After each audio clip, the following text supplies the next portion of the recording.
This is Autogefühl with Thomas, and today we have for you the VW Multivan T7, the new generation. It is now more passenger car alike, less truck alike or less commercial alike. We'll go into the details, and we start here at the front. You can see it is round, typical bully style. Well, that's not a negative thing, because in Germany we say bully, but that's not the mobbing bully. It's just a word here we use in Germany for a microbus indeed, yeah. Strange, that translation indeed. You now get LED lamps from standard, and optional you can see these ones here, the matrix lamps. So more passenger car technology also now here in this generation for the microbus. And as a comparison, these here are the base LED lamps. So they indeed have a completely different styling, also different daytime running lights. This is a two-tone paint, but we also have different paints for you coming up very soon. Here, when you come to the side profile, you can see this is the energetic trim level, this is a high trim level, and yeah, the coast will also go up quite a lot, soon more to that. And here, in this case here, we have 18-inch wheels, so also styling wise, even topped up the game. And in the side profile you can see here, this is the typical form follows function scheme. 4.97 meters or 196 inches is the length of the short version. You can see it here in the overhang. Soon going to compare also the longer version for you. Wheels come from 16 to 19 inch, by the way. This is the range, and interesting also suspension wise, either base suspension or the adaptive suspension, the DCC. We also have equipped here with the car today. And here, this is by the way the long version, 5.17 meters or 204 inches. Where can you see that from the outside? It's just the rear overhang. It has the same wheelbase, just this part here. So you gain 20 centimeters or 8 inches. Well, and if your favorite soccer club has these colors, then you could also go for one here in this two-tone paint. Yeah, you maybe know which soccer club I know, but it also depends on the country, right? Well, and this would be my choice, of course, Thomas Blue style, all the way in blue. This, brings so much joy indeed, and also great combination with bright fabric seats on the interior. Design-wise here in the rear, a lot has been done. See here the new tail lamps, very modern style. And as for the towing capacity, either 2 tons for the 2-liter TSI or 1.6 tons then for all the other engine versions. So there's a difference then of 4,400 pounds to 3,500 pounds than for the rest of the less strong versions. This here also the e-hybrid, the plug-in hybrid drivetrain. Soon going to take a look at that. Let's already open that hatch here in the electric way. And this being the short overhang, that means there's not so much space for luggage behind when you put the seats all the way back. But they are also flexible. You could also move the seats more forward, of course. Here the width is actually 1.20 meters. That's really substantial, of course. It's like 46 inches. So a normal passenger car would be like this here in the width. That's very interesting. And you see here, when the seats are all the way to the rear, you have about 40 centimeters or 16 inches left. But once again, you use these rails, and then you can also slide the seats forward. And here, as a comparison, this is the long overhang. So in the short overhang, the trunk would end about here approximately, and then you have this piece further. So yeah, so what's on the exterior 20 centimeters, then on the interior 15 centimeters. But definitely these are all the way slid back. Then you have even more luggage capacity. Of course, here also you could push them more forward. Big news here for the engines. Plug-in hybrid drivetrain, 1.4 TSI with electric drive, front-wheel drive so far. 10 kilowatt hours net battery, so 25 miles or 40 kilometers max as for the electric drive. Soon there will also be a topped up version where you get an additional electric motor in the rear for the PHEV drivetrain. Other than that, pure petrol engine, 1.5 TSI or the strong 2-liter TSI, and later on also the 2-liter TDI, once again the diesel. It was the main engine before, but now definitely more going into the petrol and PHEV direction. This is the car key. High gloss black, yeah, okay. Oh, by the way, here, mono silver and energetic orange. This is the outside color for that one. Interesting, right? Door closing sound. Very solid, like that. Very good sound indeed. Then you have here a soft armrest. That's actually good as for the build quality and so on. Also nice with these door handles. Then a lot of space to put things here. Oh, like in Skodas, a small trash bin. And then here this all new interior with a passenger car-like steering wheel with the modern style, but real buttons still, that's good to have. Also heated steering wheel is available actually. Then you have this very interesting styling element here. I'm not sure what they thought about that. I don't know. This one here is hardpack by the way, but it has a nice structure, so it feels really good, although it's not soft. So I can very well live with that. It really looks and feels nice. Interesting. New seating choices available. This one here is a kind of the most sophisticated one with the microfiber insert, even two color here also with the bright microfiber that looks and feels really lovely. Leatherette on the outside, so this one here is animal free. And there are, for example, also bright fabric seats available that are a little bit cheaper but also look really, really good. Then you get inside and you don't sit as high as in the T6. So you also feel here in the seating position, you still have some of the command seating position and it's more upright than in a normal passenger car, but you don't feel like this, truck-alike feeling anymore. I think it's still good. Interior overview, really a lot to discover here. It's relatively clean actually. This is here, for example, a cubby hole. Then you have the normal glove box and here also dampened, that's good.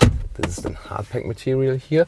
Harman Kardon sound system, optional, soon going to listen to that. And also speakers here, really, far out left and right. This is very interesting. And here, digital instruments and also a new infotainment system, 2x10 inch. This is then the full, most digital setup. The shifting lever is right here. That is really space saving because it's shift by wire from this dual clutch transmission.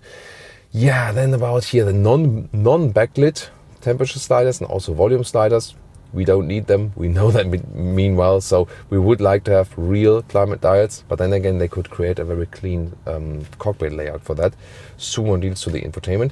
Lower part you do have some hotkeys, they are also hashtag capacitive curves for the climate unit, or here then the mode drive selector for the DCC. Then you have the different driving modes or also the battery hold function. Then in the lower part you can put your smartphone right here, and then this is another beverage holder choice. You can fold it down or up here, and this is then even more interesting here. This is the middle table and you have cup holders right in there, and the cool thing is actually this is at the moment here at the front as a normal middle console, but you can actually move this whole thing because here this is also for the tables, so this is the same unit you can put to the front, which you can then also slide there to the back. And it's basically has this multi-purpose. Woo! And hidden below this smartphone holder are the two USB-C chargers. Apple CarPlay integration or Android Auto, both via cable or wireless. Both is possible. And the Harman Kardon sound system, I can really say, super excellent. This has a great surround sound. So the cool thing about this car for me, you can have a great music party, a dance party in here. That's amazing. Digital instruments, you can switch the views, more simplistic view, for example, more classic view, or then, for example, also the map full screen, really good. And you can also order a head-up display. Now to the sides, you can order 1 or 2 sliding doors and manual or electric, and this looks really cool once again with the microfiber surfaces for the seats here in this case, but that's an option. And then the panoramic roof, that's of course also an option. So many things are optional in this vehicle.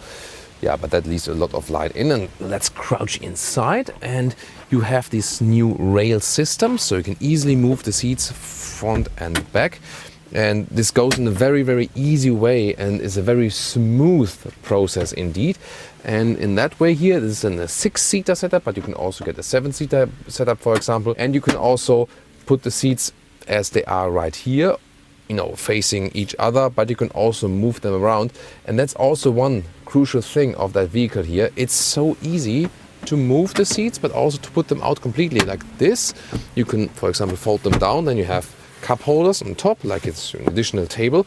And then you just need to put this one here, and then you could actually, here like this, put the whole seat out. That's so easy to do. And by this, you can actually, for example, let's say, take this and the other seat out and put the bicycle just, without demounting anything in there, and leave the other side for the passengers. Or what you can also do, for example, when I move this seat here forward like this, then goes like this.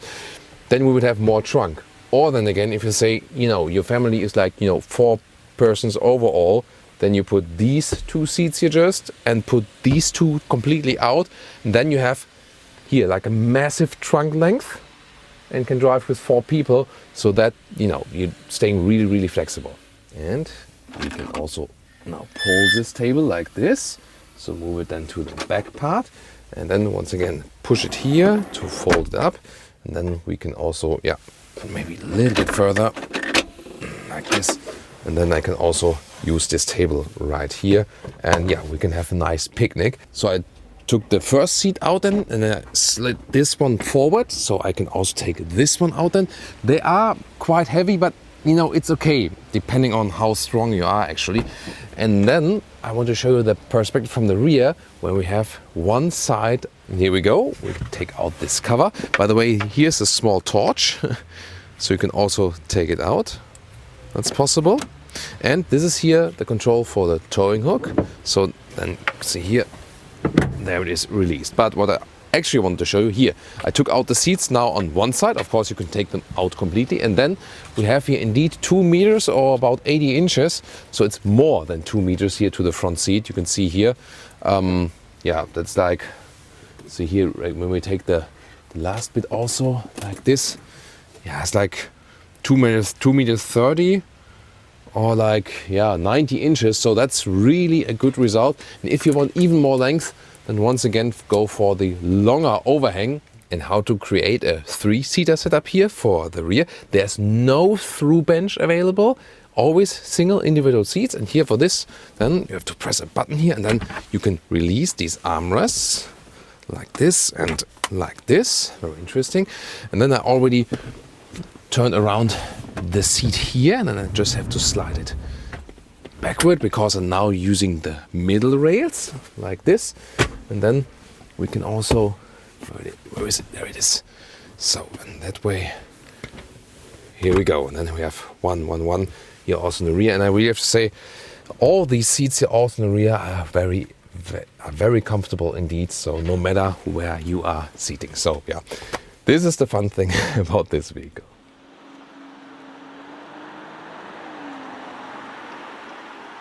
Welcome to Thomas's Driving Lounge with the VW T7 multivan. And this is, I can already tell you so far, such a huge difference in driving to the outgoing model. It's something completely different indeed. There are some similarities, but we're going to talk about these, of course. We're getting here on the motorway, German Autobahn, because this is essentially also a traveling vehicle, especially for your family. And noise insulation, you cannot compare it like, to a luxury sedan or something. But for such a van, this segment here, it's actually quite good. So we're here at about 100 kilometers an hour or 60 miles an hour. Of course, you have just more area, where noise can build up, so to speak. But it's actually quite good, quite well dampened also, from the window area and so on. We have the DCC also here, the dynamic chassis control. In the comfort mode, it's the most comfortable driving experience. In the sport mode, the suspension stiffens up and we can go racing with this multivan. When do you feel it? For example, when you do a lane change or so, then you feel that the suspension is giving you a little bit more feedback, for example. Will I go for the plug-in hybrid?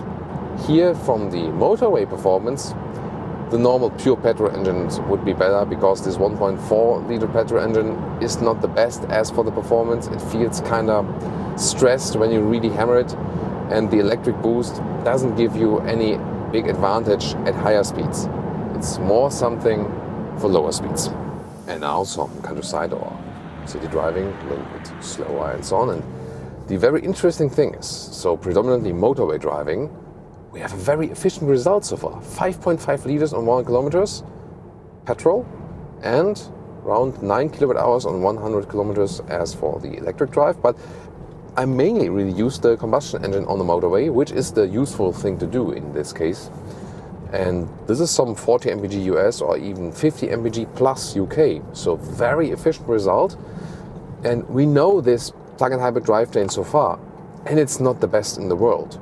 So that means this vehicle itself is very efficient and way more efficient than the predecessor. First of all, weight. It's way lighter than the predecessor. But then the main thing is the wind efficiency. So this one is indeed more efficient than the outgoing model. We see that already here in the consumption, and that also means that it will also count for the pure petrol engines. And this is probably one of the big advantages, definitely here in this new generation. Also, this is here now a situation where the plug-in hybrid drivetrain plays a good role. So when we're cruising here in the city, see it here all the time, 0 RPMs from the combustion engine. So we're not polluting anyone here in the city, and that's of course a good thing. So we can locally reduce emissions. But Michelle and I, we were agreeing very fastly that this vehicle has an excellent travel feeling. And this is, once again, yes, you have lost a little bit of T6 truck feeling, but you gained more passenger comfort feeling. But at the same time, we could all agree, like, we could use this now as a road trip vehicle or something, you know. Yes, it could be a little bit more silent when you drive faster. Yeah, but then the infotainment system, we were thinking like, come on, really? So far today it worked quite well, considering the experience we had with this infotainment system software and other Volkswagen vehicles, but it's still something they need to fix in general. But overall, driving-wise, yeah, this is a very good result, definitely for this new generation of the T7. Really liked what we've seen so far. If you want to see more about details, trims and different colors and so on, we also have a studio episode here of this vehicle, and of course you should tune into the Mercedes V-Class.